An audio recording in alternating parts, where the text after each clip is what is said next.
what we're going to do now is we're going to do a tropical kind of a beach scene, a little bit of coral, some islands in the background. We're going to look at gradations of colour. We're going to look at a couple of mediums to slow things down a little bit so that we can blend things. And we're going to look at, just very quickly, at the makeup of water and how to create the illusion of clarity and depth. So I'll get started.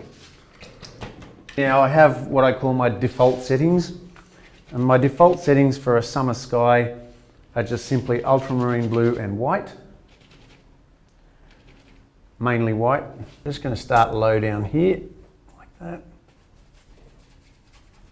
Now that's a little bit stronger than I would have liked. So I'm just going to add a little bit of white to that.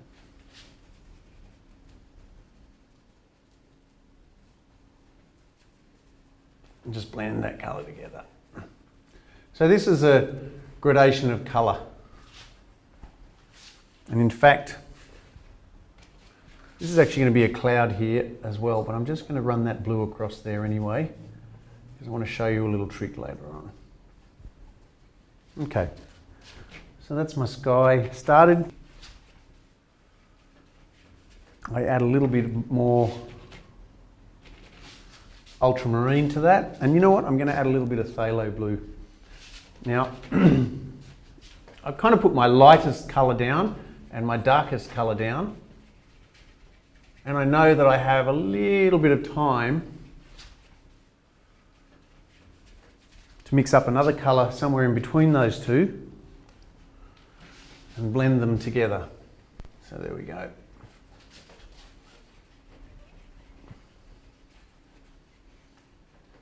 This is lovely paint, so you can kind of move it around on the surface and add things to it and subtract things. Okay, and I've lost that little bit of pale in there, so I'm just going to add a little bit of white to that. I want plenty of paint here. Where my horizon meets, or sorry, where my horizon is, I want plenty of paint.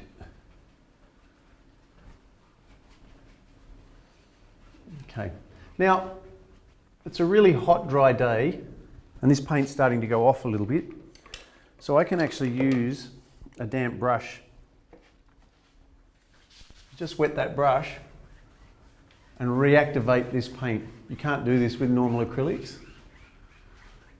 Atelier Interactive dries differently. It doesn't get a skin on the surface, so you can re-wet the paint and rework it.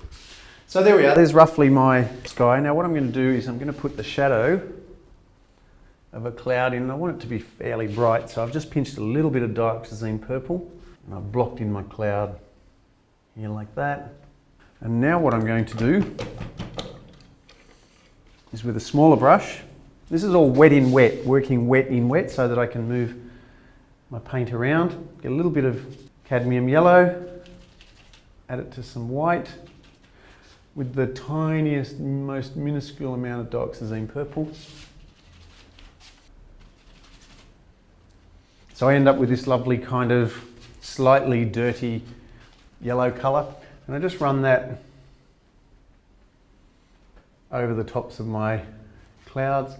Now to my eye that's a little too dirty. That's all right, we can fix that up. And this is the beautiful thing about working wet on wet. You can still make those little adjustments. Just going to add some white to that.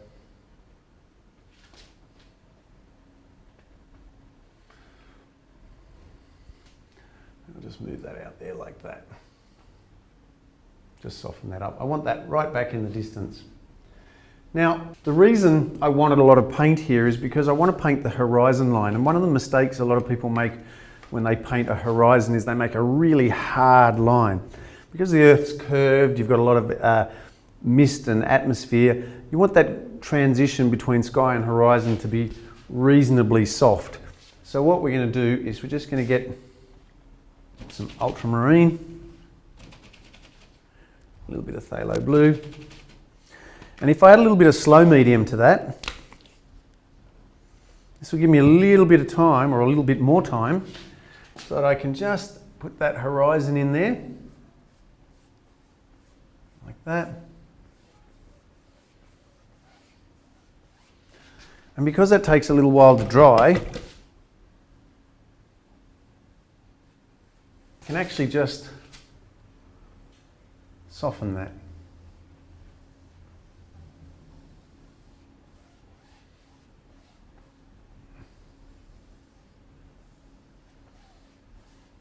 And that then creates the illusion of that receding off into the distance. And now I can strengthen up my blues a little bit. This right out the back here is an island in the distance. And this here will be another island which will come in closer. And I want some shallow tropical water there. So what I'm actually going to do is put a little bit of my shallow tropical reef colour, which is cadmium yellow light, phthalo blue and white. And just for the moment, and I can come back and re-establish this later, just put a bit of a hint of that through there. Now I go back to my water. So this is all my water here. This is a nice deep channel between the islands. Now as I come down, I'm going to do something a little bit interesting. I'm going to start adding a little bit of dioxazine purple to this. And the reason for this is because I want to create the illusion of patches of coral in the water. So what I'm doing here now is I'm just doing this, blending that out. And you'll notice too that I'm not worrying too much. You might see some of these brush marks running backwards and forwards. I'm not too worried about that.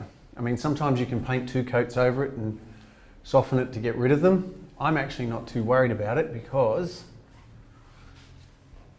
it helps suggest little waves out a bit further.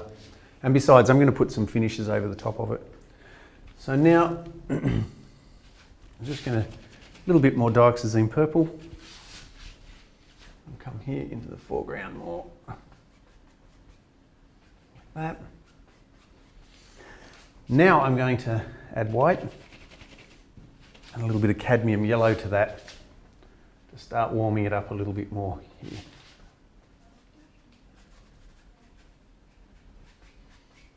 Okay, so at the moment, that's probably not looking like we're coming into a nice tropical water here or shallow water.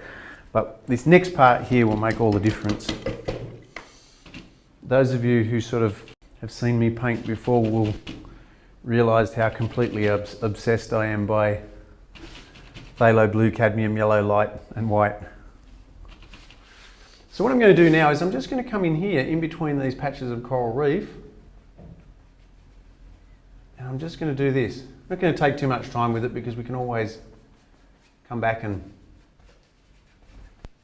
fix things up a bit later. This is my roughing in process. When I start my paintings, I just block in my colours, find my first shot, stand back and have a look and see which adjustments or what adjustments I need to make. And at this stage I can still move things around if I need to. And now I'm just going to add the yellow to that and the white to create the illusion of shallow water.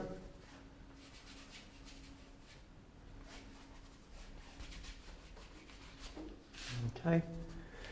And repeating that process, gradation of colour, so adding more cadmium yellow light and white to bring myself closer in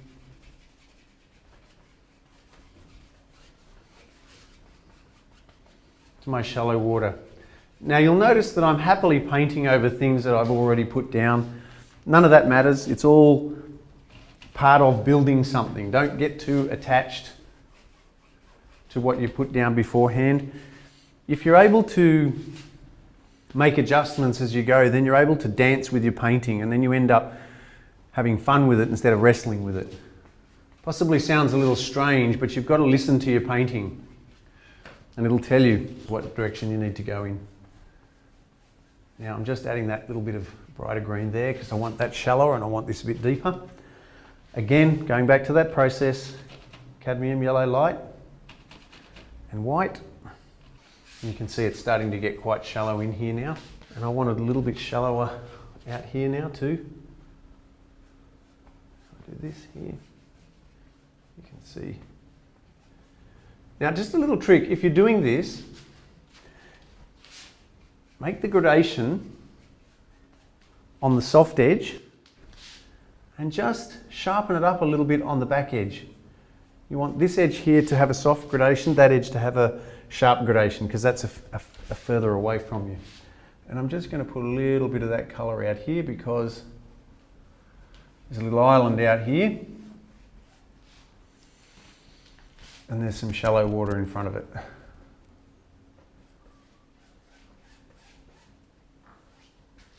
Okay, again, repeating that process, adding white, cadmium yellow,